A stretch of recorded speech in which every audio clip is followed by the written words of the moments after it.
जबरदस्ती मंगवाया, दहेज मांग रहा है। सर, आचार्य चाणक्य जी ने एक फॉर्मूला दिया है कि अपने विचारों को नियंत्रित करके रखो क्योंकि वही तुम्हारी वाणी बनेगी।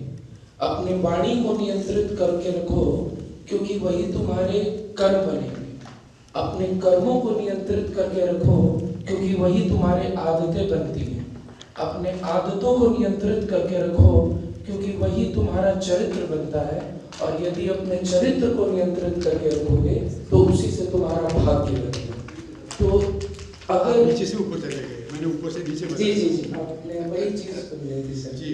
तो सर मेरा ये ऐसा मानना है कि व्यक्ति अपने अच्छे आचरणों, एक रोवांडा बैरन नाम की एक लेखिका है जिसने द सीक्रेट नाम की नॉवल लिखी है, तो उसमें भी उसकी यही फॉर्मूला देती है कि विचार बनाए आपका संसार, जिसमें बड़े बड़े लेखक, जिसमें the chicken soup of the soul के लेखक और बहुत सारे लेखक आते हैं, तो उसमें वो यही बताते हैं कि व्यक्ति का अगर नजरिया है तो वो परमानेंट अपने आचरणों से बदल सकता है। आज जो आप कर रहे हैं, अगर आपका भविष्य में आचरण जो आप बोलते हैं यदि वही आपके आचरण में है और आपका आचरण जो है वो बदल जाता है, तो आपको देखने का नजरिया दूसरों के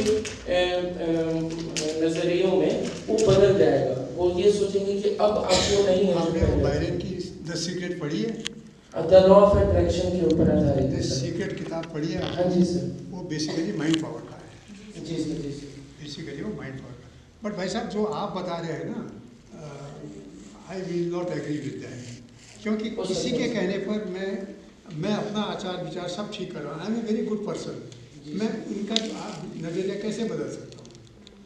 उनका नज़रिया तो मेरे लिए क्या है वो तो बन गया होगा। नहीं सर, आप मेरे कर्मों से सिचुएशन बना देती है। जैसे एक एग्जांपल मैं भी दे देता हूँ सॉरी